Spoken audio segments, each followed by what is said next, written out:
Good afternoon, everybody. Welcome to today's session, which will be on presentation skills. Give me a second, just a second.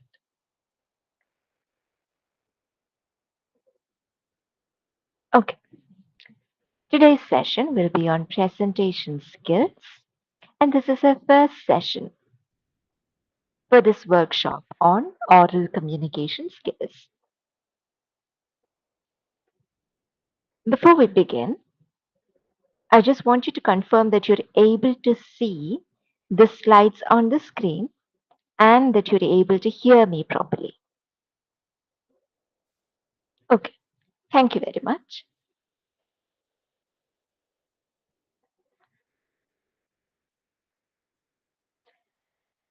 Right. While we're talking about a presentation, for the purposes of this session, we will be limiting our discussion to presentations that we make either in a classroom setting or in a job setting.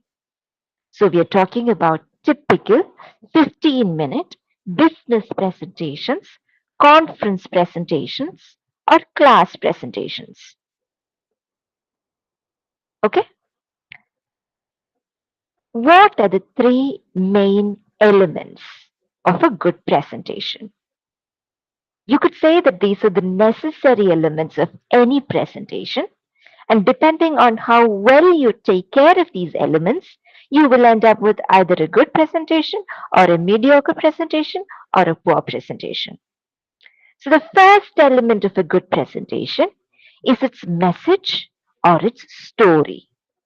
What exactly do you want to tell others? What do you want them to understand through this presentation? The second element is the visual element, the slides that you use from the second element. So, what do you put on these slides? Exactly how do you want your audience to see or visualize the content that you are presenting? And the last element, and perhaps the most important element, I would say, of your presentation is your delivery. You can have an excellent story, you can have spectacular visuals, and still, if your delivery is poor, your presentation will also be poor. Okay? That is because the story cannot make a presentation on its own. The slides cannot make a presentation on their own. It is ultimately up to you to make the presentation with the help of the message and the slides. Now, you might think or ask, why do we need a session of this sort to begin with? That is because you will all have to do a presentation at some point or the other. And the funny thing is that when we are at that stage where a presentation is just a regular part of our life, everybody will simply assume that you know all the basics of how to do a presentation. At that point, nobody will tell you how to do a presentation. So, the idea here is to equip you with the basics of a presentation so that if and when you need to make a presentation, you will be well acquainted with all of these basics. You'll have all your basics covered so that you can step up and quickly make a presentation. Right.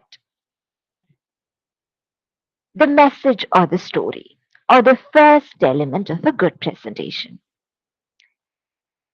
You make a script for your presentation because you want your message, your story to be clear.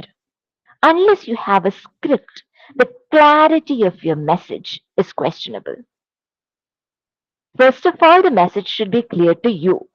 You should know very well what story is it that you want to tell your audience. Second, your story or your message should be clear to your audience, to your listener. For both of these purposes, a script can be very helpful. Now, what do you need to make a script for your presentation? You need to be well prepared. Preparation is key in order to draft your script. You cannot overestimate the importance of research prior to making a presentation. So you start your preparation with a lot of research. You research, and then you research some more. You look at the topic through the various perspectives that are available to you. For example, in a class presentation or in an academic presentation, which you would be making in a conference. Just to imagine, just for example, let's assume that you're going for a conference and you need to make an academic presentation there. So you have a topic that you've chosen. Several other people would have looked at this topic or worked on this topic in different ways over the years.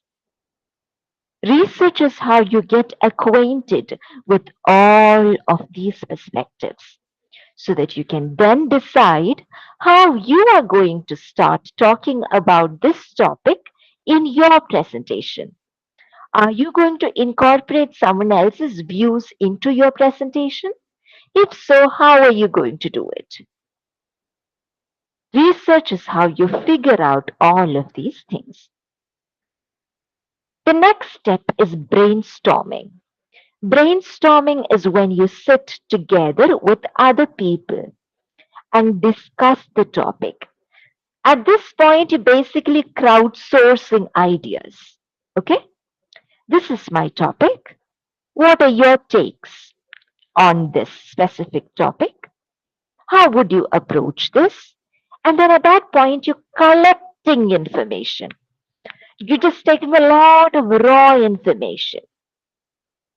And then you go into brain dump, which is when you just put down all of this information in an unfiltered form. You've not edited anything, you've not chosen anything, you've basically just put down everything. Okay? You have a lot of information, you've collected a bunch of stuff. After this, you'll need to work through all of this information and form a mind map. You're forming a map of your presentation. The mind map stage is where your presentation begins to gain structure.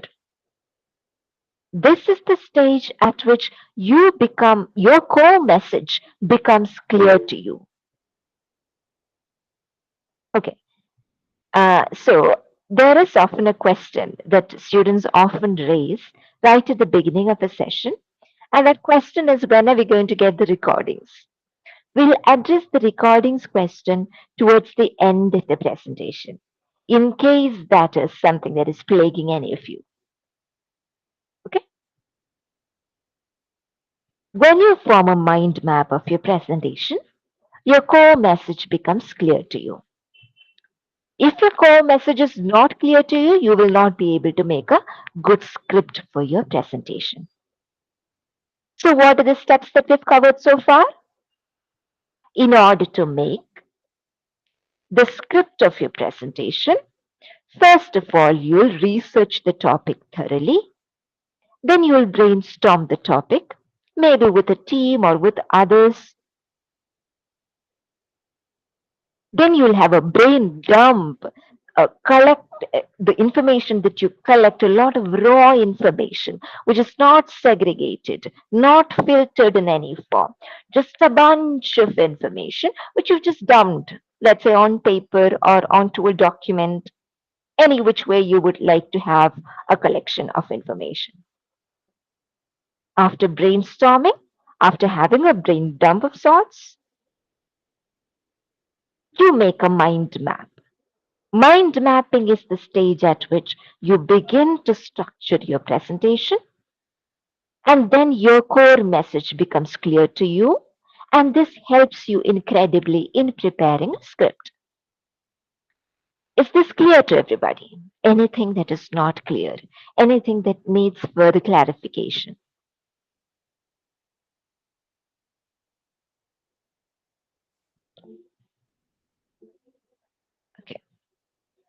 Adi Venkat, you have a question. Keith also has a question. Okay. Adi Yeah, Venkat, please go first. yeah, good evening, ma'am. Now, Mhm. according to what you're saying, you're saying that whatever we want to speak, the words should be what pre-prepared in our mind, and we should be ready with a mind map so that the content delivery can be done easily, right? Now, mind map is just one step in your preparation. Okay, Mind okay, map is where you are bringing in structure into your presentation. So far, okay, with the brainstorming and with the brain dumping, you just have a lot of information. You can't yeah, obviously use that much in your presentation. So a mind map is where you decide what is necessary, what isn't. What will I say, okay, what will I not say? What will I include, what will I omit? okay. It is just to decide what is in the content and what is far away from the content, Not so that there. the Yes, topic does not move away. exactly. Yeah, Exactly. You decide that in okay, your mind. And this is okay. what makes the core message clear to you. This is how you begin your script preparation. Okay, so that our topic does not mean deviating more, right? So that the Exactly. audience can be what easily attracted to the So topic. that the audience can follow easily, so that your Mm, presentation will be more coherent, more okay, effective, all of those things. okay, thank you. Keith, you had a question? Or was that a mistake? No, ma'am, that was a Ah, mistake. I understood everything. okay, okay. All right. Right. After you're done with the mind map, after you've decided in your mind what are the things that you're going to put in, maybe what are the things that you don't want to put in as much, no? After you've decided that, you begin to outline your presentation. You chart out a clear opening or introduction, what goes into the body of your presentation, and how will you conclude your presentation. At the stage of outlining, your presentation will come to have a distinctive introduction, body, and conclusion. Then you prepare your rough draft. How are you going to introduce your presentation? How are you going to structure the body of your presentation? What point appears first? What point appears next? Should there be an example here? Should there be a graph or a chart here? All of those things are parts of the body of your presentation. And then you conclude. In your rough draft, you will have a rough idea of how your body, your introduction, body, and conclusion are going to be. But this needs to be refined. How do you refine it? You edit your rough draft so as to form your final draft, which is going to be a perfect blueprint of the presentation that you are going to deliver. When you're editing your rough draft, there is a prioritizing principle or a prioritizing framework that you can use. Why do you use this prioritizing framework? Sometimes we have trouble deciding what needs to be edited out, what needs to be omitted from this rough draft. If you have any trouble of that sort, then you decide what are the critical elements of your presentation. What are the essential elements of your presentation? And what are the desirable elements of your presentation? This is called the CED principle. This is simply a prioritizing framework so that you can choose all the necessary things, all the essential things, and all the desirable things that are required for your presentation without any confusion. Now, what do I mean by a critical element? Critical elements are crucial elements. Your presentation absolutely needs these things. You can't omit any of these things. For example, when I was trying to tell you what are the elements of a good presentation, the basic elements of a good presentation, what are my key points with regarding to each of these critical elements? For example, everything that I'm telling you right now, it's all related to that first element called story or message. Each bulleted point that you see on the slide in front of you is a critical element for my presentation. Then there can be essential elements, examples, for instance. All the examples or illustrations. In the case of when you're representing data, for instance, you can decide which graph to have, which graph to not have, which chart to use, which chart to not use. Images, for instance, can also be essential elements. These are good if you use them effectively. But that doesn't mean your presentation is impossible without these. Okay? Then there are desirable elements. It will be nice if you can use some of these elements in your presentation. Your presentation might be more interesting, more relatable. Your audience might be able to connect better with your presentation if you use some of these desirable elements. For example, humor is a desirable element. Anecdotes. Instead of saying, you know how I craft my script, if I were to tell you for a specific presentation that I had to do you know, in my third year of college, I had to make this presentation. So while I was trying to make the script for this presentation, how did I go about it? That is an anecdote. You're basing your explanation on the basis of an event that happened. That is an anecdote. Humor is also a desirable element. If you could maybe include a funny sentence or two in between, your audience would immediately connect with your presentation a little better. If, for example, somebody had zoned out when you're trying to make a joke, they'll immediately come back to the presentation. All of these are desirable elements. Can I make a presentation without making a joke and without giving an anecdote? Of course I can. That is why it's not a critical element or an essential element. Is that clear to everybody? Yes. Yes. Okay. Right. When you're making a presentation, especially in a professional setting or in an academic setting, you have to be very, very careful about your time. In conferences, for instance, they will give you a strict time limit 10 minutes for each presenter. Who was that person who gave a thumbs down emoji? Who did not understand? Who wants me to explain more? Somebody gave a thumbs down. Okay. Everybody understood? Anybody needs further clarification? I can't always catch your name when you're reacting with emojis. If you need further clarification, just unmute yourself or raise your hand and then raise your query. Okay? Right. You have to be very watchful of your time. You should not exceed the time that is allotted to you. People hate it when you exceed time. Nobody pays attention if you go beyond your time limit. Not students, not teachers, not employees, not colleagues, not team leaders, nobody. Okay? That is why you have to be very, very careful about your time limit. So, minimalism is key to every presentation. Draft your script accordingly. For a 10 to 15-minute presentation, you will need a 1200 to 1800 words script. If your script is too long, you will find it difficult to accommodate all of that information into this 10-15-minute presentation.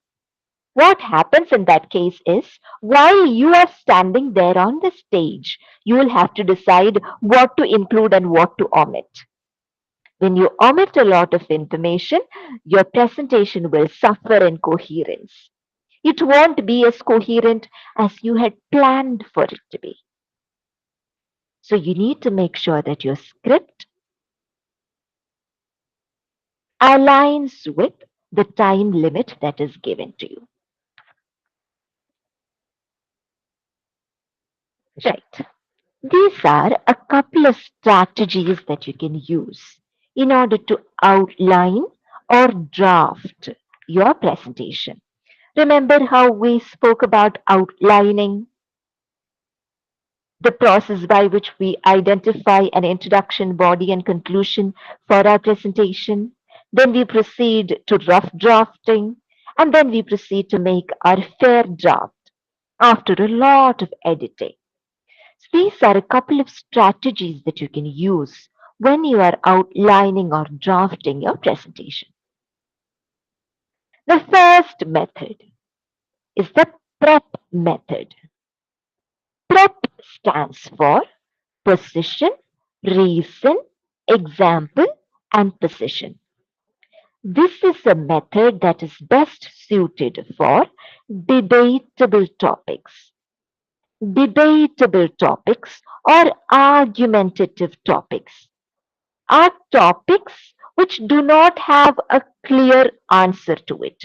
There isn't a clear yes or no answer to it. Everybody can have their own opinion regarding it. That is why it becomes debatable.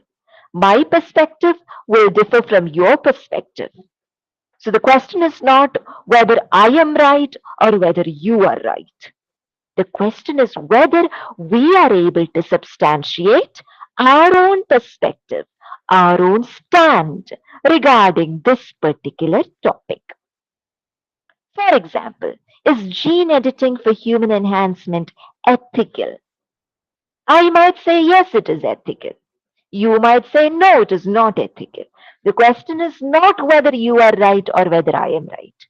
The question is whether you are able to back up the claim that you are making, and I am able to back up the claim that I am making.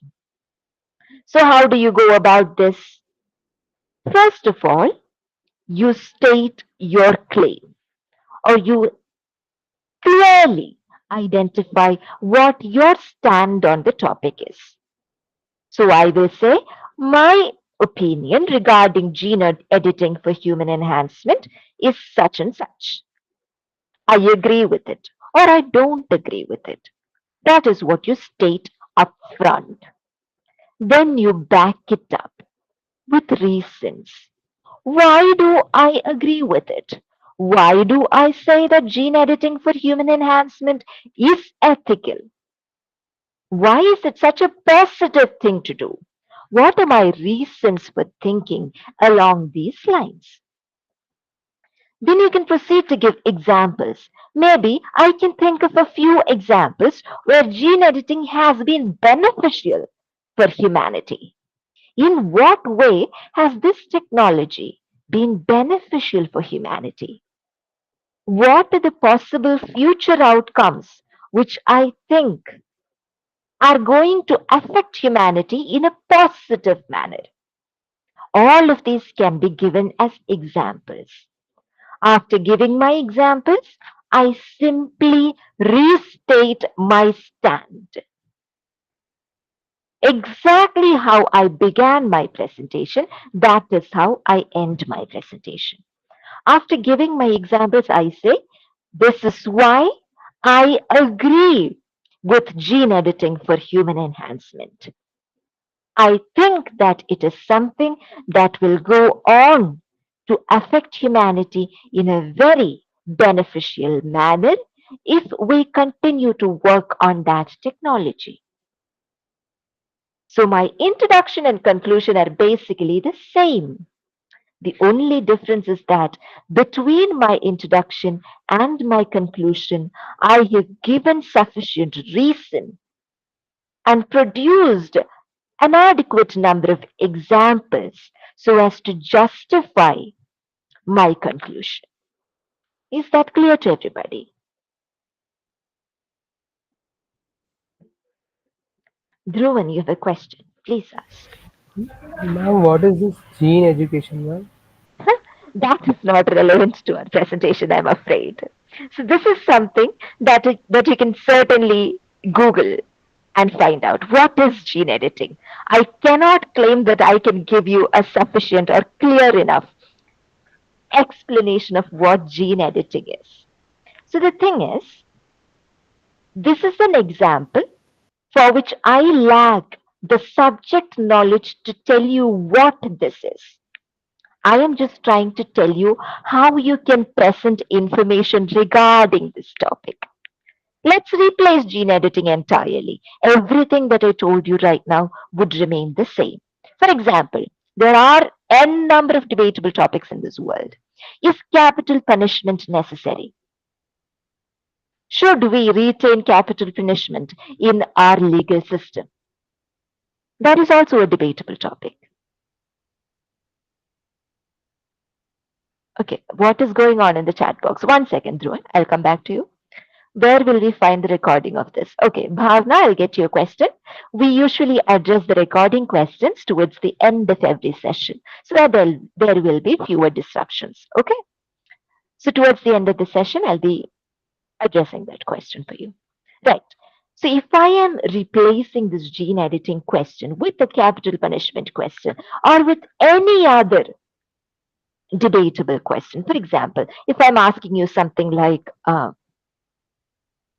is a university degree necessary anymore in India? Is there any relevance whatsoever to a university education in India? Or do we just need to develop our skills? This is the question. This is also a very debatable topic. There is no single correct answer to this. Everybody will have different perspectives on this. So the point that I'm trying to make here is not what gene editing is. I can assure you that I am not qualified to explain gene editing to you because I come from a literature background. I do not come from a science background. This is merely an example that I'm using for the purposes of this presentation. This is an illustration in other ways, in other words. If we were to use another debatable topic like capital punishment, we would structure our presentation in exactly the same manner.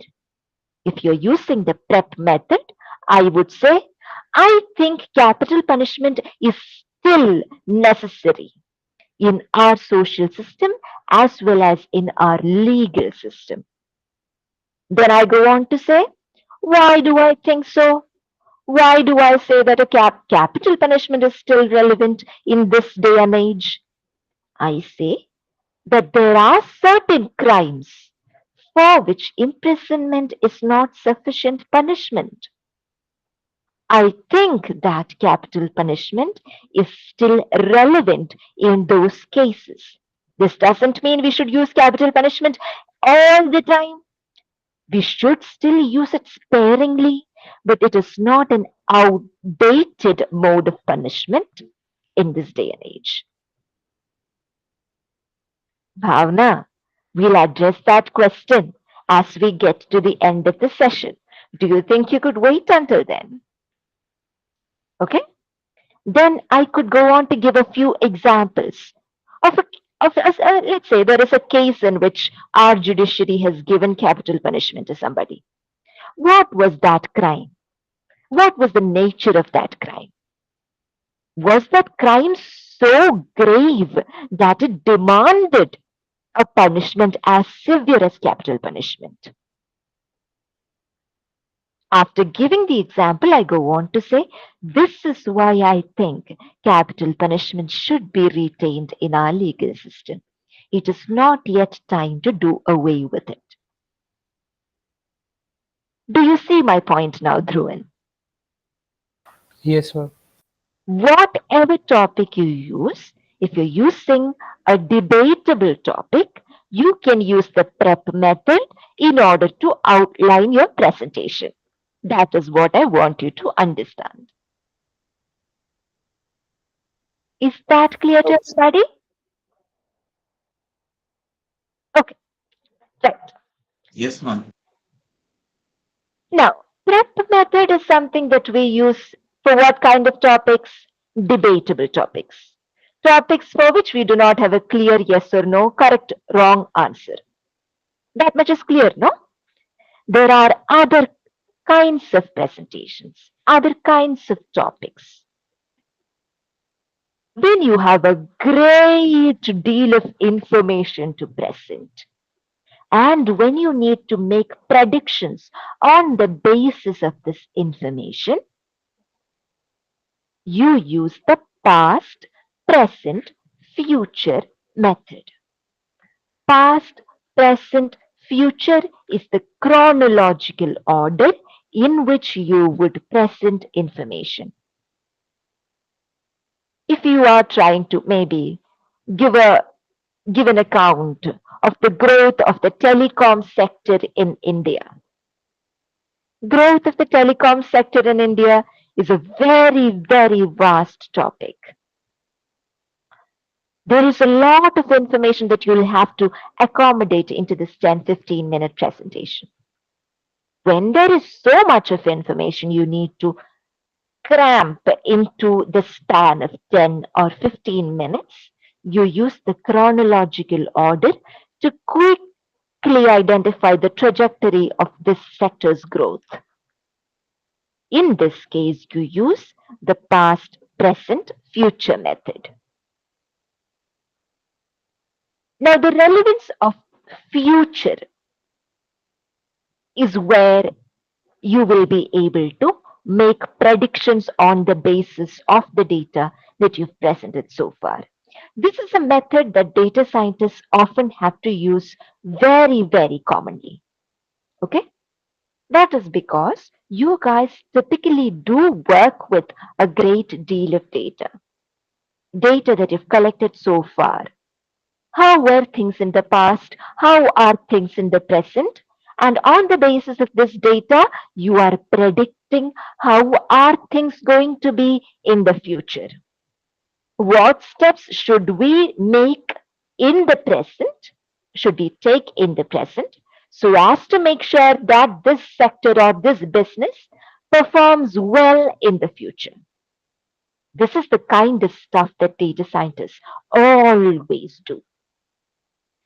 In what context do we use the past, present, future method?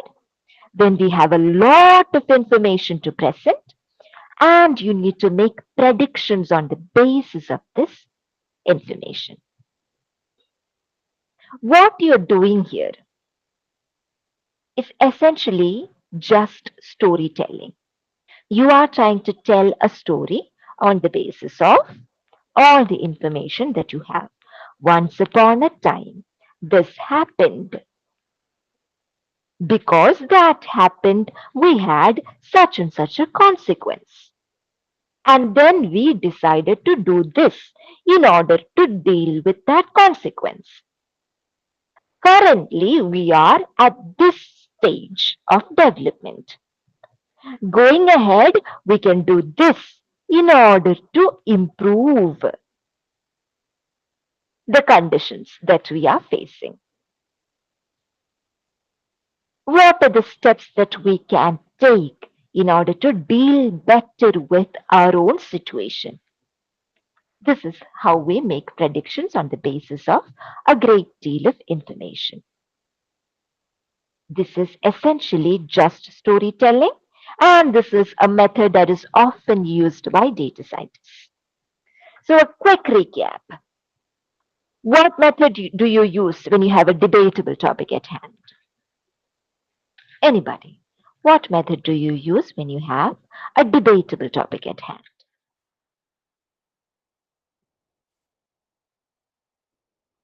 Ishika, go on. Prep method. Prep method. Yes. Prep method is what we use when we have a debatable topic at hand. In what case do we use the past, present, future method? For prediction. For prediction, when we have a lot of information or data to present, and when we are trying to make predictions on the basis of that data, we use the past, present, future method. Okay, I need to drink a little bit of water. Just give me a few seconds. I'll rejoin you immediately. In the meantime, if you have any questions, please be prepared with those questions.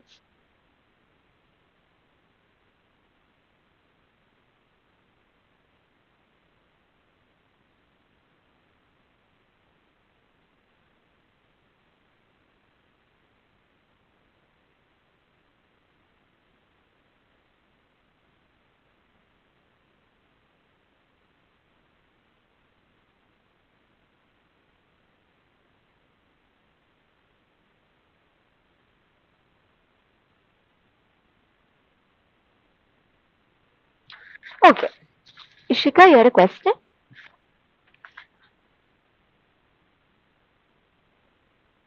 No, that was a mistake. Okay, right. So far we've discussed two methods for outlining or drafting our presentation. The third method is the problem cause solution method. This is the kind of method that is ideal for business presentations or policy presentations. Why? Because what you're trying to do in these presentations is to solve a problem. If that is what you're trying to do, then the first step is to identify the problem, figure out the causes of the problem, and then suggest a solution for that problem. This is the problem cause solution method. Why is this business making loss? What is going on here? What are the bottlenecks that this business is encountering? You recognize the problem, figure out the causes, and then suggest a solution. Again, another method that is often used by data scientists, especially in a professional setting. Okay? Identify the problem, recognize its causes, and suggest a solution.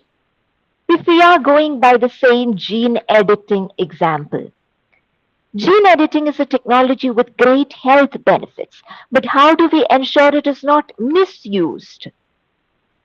So, this is not about doing away with gene editing as a technology as a whole, rather, it is about bringing a policy into place, ensuring that there is a clear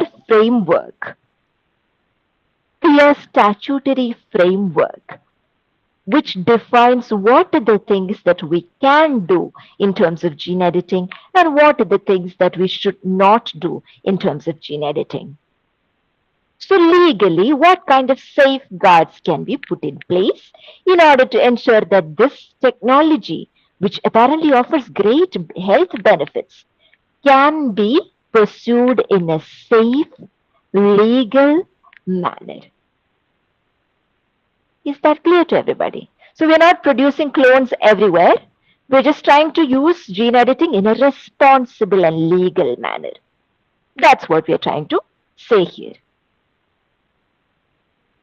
And the last method, which is called the IDA method, attention, interest, desire, action, is the kind of method that is ideal for persuasive presentations. For example, advertisements, they use the IDA method. Sales pitch, a product launch, all of these are situations where the IDA method would be best suited.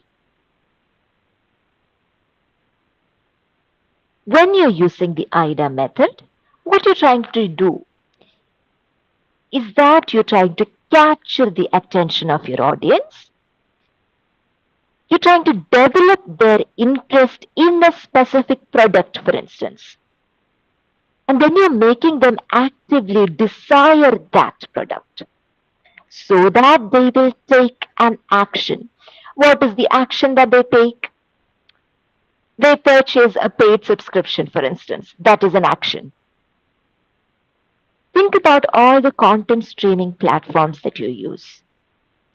There will be something or the other which will capture your attention. And the more content that you consume, the more invested you will be in it. So your interest in consuming that content is growing by the minute, right? After that point, you'll have an active desire to consume more content. And then there will be something. This is only available to paid users. You need to use a paid subscription to access this content. And what does that drive you to do? It drives you to purchase a paid subscription. That is the action. If you are trying to persuade somebody to buy anything from you, you would use the IDA method. Think about those Grammarly ads.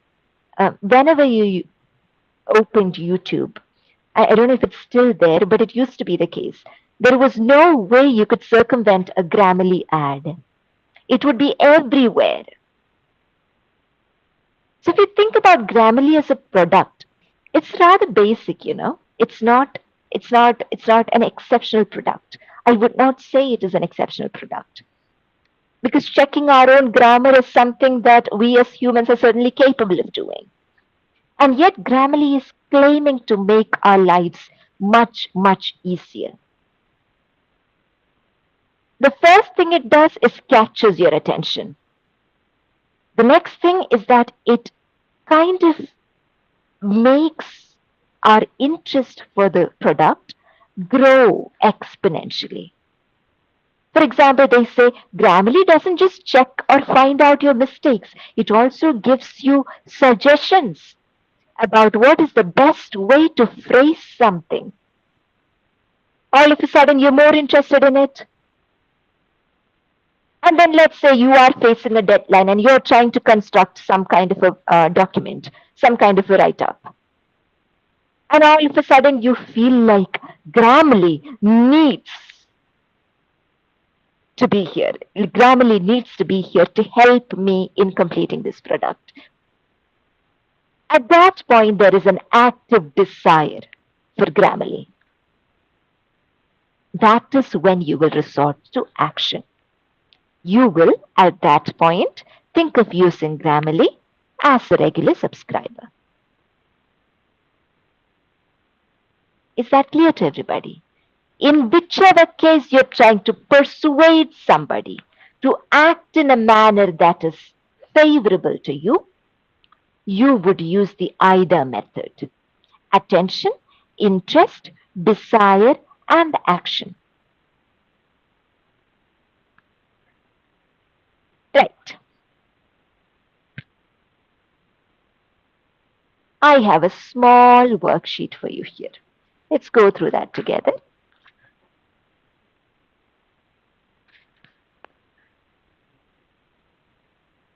Are you able to see the slide on the screen? Yes, ma'am. Yes, ma'am. Yes, ma'am. What is the difference between interest and desire? Interest need not always translate to desire. Think about it in terms of a crush. When you say you have a crush on somebody, that is most certainly interest. But you wouldn't think of pursuing a relationship with anybody that you have a crush on, right? You need to actively desire a relationship with a person in order to think of it in those terms. Similar is the case in terms of product consumption. Right. Oh, I'm sorry. I started addressing the question and I forgot that there was the quiz question on the page. You are asked to give a presentation on whether working remotely is the better option for both employers and employees. Which of the following modes of writing a script will you opt for? Okay, Prep there are method. multiple answers to this question. There is no one right answer or one wrong answer. That means it's a debatable topic. So you would use the prep method. The position, reason, example, position method. Option A would be the right answer in this case. Okay, Raj Lakshmi, you have a question. How, ma'am? Ma'am, so does it mean when we have to compare things, then we will use the prep method? No. Okay, think about it in this way. Let's say you are the CEO of my company. I am your employee. I like working from home, but you want me to come to office. Think about it in this way, okay? Because you think employee efficiency is much better when people work from office. I don't agree with you. Think of it. Do you understand this? So when you are given a question like this, you will say, yes, Yeah. people need to come to office. I will say, no, people don't need to come to office. There is no one right answer. It simply depends on a person's perspective. That is why it's a debatable topic. When it is a debatable topic, using the prep method would be more effective. Is that clear? Yes, yes. Thanks. Right. Asha, how what? How, ma'am? How what? Where can we get the recording or resources of this session? Okay. Mahinur, we'll address that question towards the end of the session. Asha, I don't understand your question entirely. Did you understand the explanation that I just gave to Rajlakshmi? Yeah, ma'am. Okay. Right. Let's look at this question. You are the head of sponsorships for the annual College Fest, and one of your biggest sponsors has backed out last minute, and now you find yourself short of funds. Which of the following modes of presentation would you opt for when you want to convene a meeting with your team members to resolve this? Remember, resolving is the priority here. You want to find a solution. Yes, when you want to find a Problem solution, you cause use the solution. problem, cause, solution method. I have another question for you. Same situation, same scenario, okay? Your biggest sponsor has backed out last minute, but you have another sponsor on the line who is willing to invest, okay? But you need to persuade that sponsor to invest. He's there on the line, but you need to actually persuade them a little bit. Yes, when you want to persuade someone else to invest, you would use the AIDA method. Attention, interest, desire, action. C. AIDA method. Is that clear to everybody now? Yes. Yes, ma'am. Yes. Right.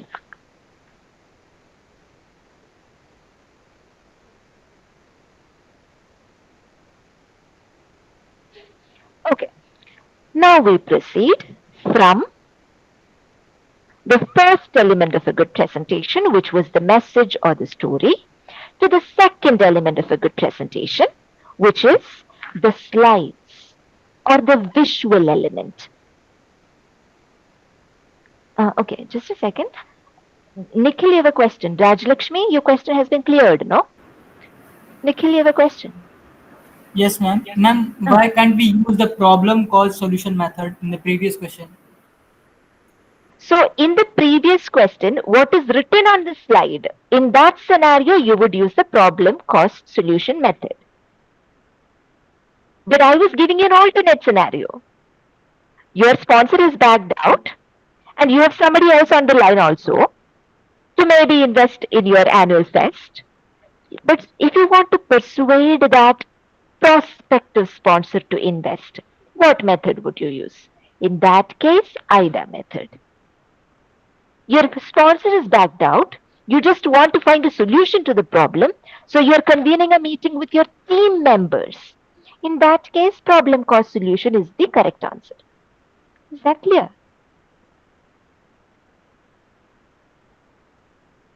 Nikhil? Yes, Okay. ma'am. Yes, ma'am. Right. So designing slides for a presentation does not require you to be a great designer. Remember, we have several templates available. It's just a matter of how we use those templates. The template doesn't know what we are going to present on. The template is just giving you a possible template, right? So this is just something that you can work with. How you work with it is up to you. That is where we need to be careful. That is where we can use our own skills and our own instinct to a great extent. When you're creating a slide deck, there are different kinds of slides. Some slides are absolutely necessary. Some slides are optional. Remember, critical elements, essential elements, and desirable elements. So you need to decide which of these slides would be there in your presentation. Which of these slides are going to contain critical information?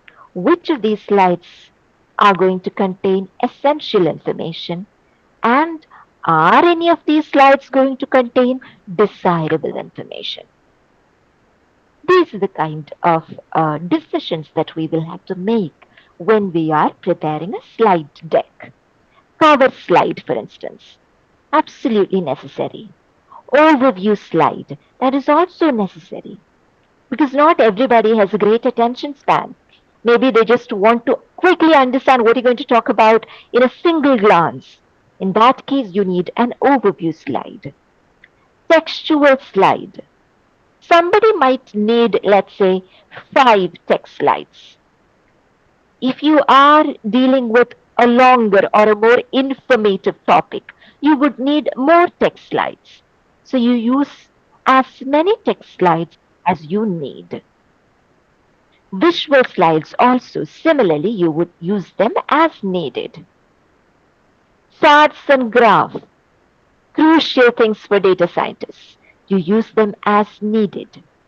Section header slide, wherever it is necessary. For example, when I'm transitioning from message or story to slides or visuals, I do use a section header slide. Look here, students. So far, we've been talking about message or story, but hereafter, we're going to be talking about visuals or slides. I just want everybody to understand that, even if you had been a little zoned out while I had been talking. So a section header slide can be very effective in that case. A summary slide is necessary, and a thank you slide is also necessary. I can only give you an outline of these slide types. At the end of the day, it is up to you to decide which of these need to be there in your presentation and in what quantity. How many slides are you going to use as text slides? That is entirely up to you. This is where you need to be skilled in decision making with regard to slide design. Somebody had raised their hand. Was that an accident, or did someone have a question?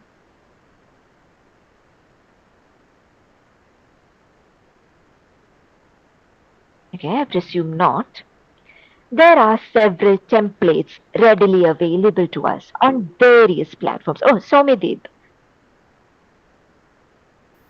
Yeah, ma'am. Soumyadeep? Yeah, here you describe that the usable Could you be a document. little louder, Soumyadeep? Yeah, Could you be a little louder? A little louder. describe that the usage tip that you describe here. I cannot understand what you're saying. Can you type your question in the chat box? Or if anybody else is able to clearly understand Soumyadeep, can that person tell me what he is asking? Tell me about the usage tips that you describe here. Usage tips. Yeah, I did not what? tell you anything about usage tips.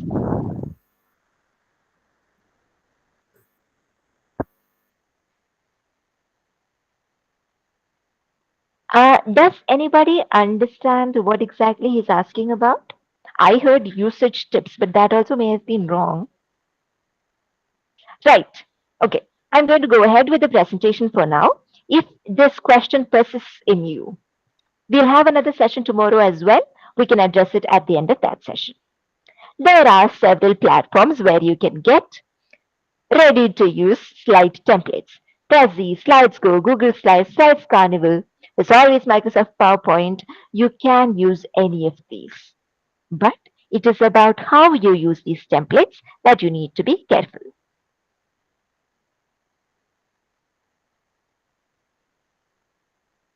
It's 6:25 now. I'm going to stop here for today and take any questions that you might have and address the elephant in the room. Where are we going to get the recordings? Okay, so each session is recorded. After our workshop sessions, all of them are over, the recorded sessions will be uploaded to YouTube. After the recorded sessions are uploaded to YouTube, the links will be updated. The playlist links will be updated in your course calendar. Is that clear to you? That is Yes. where you'll be able to access the recordings. It might not happen immediately. I just want you to know that. It might not happen immediately. Do not panic.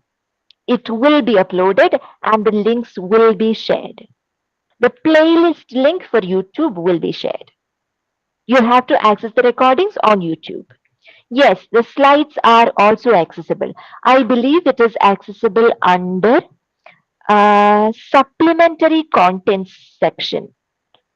Can you check if there is such supplementary contents or supplementary materials? There is something like that in your course calendar. Could you please check? That's where you'll find the slides. Yeah, ma'am, there is. Okay, Rajalakshmi. There is, yes, that's where you'll find the slides. Rajalakshmi, a question. Ma'am, I was just asking your name. My We name. know your name. My name is Teza. Teza. Teza. Okay, fine.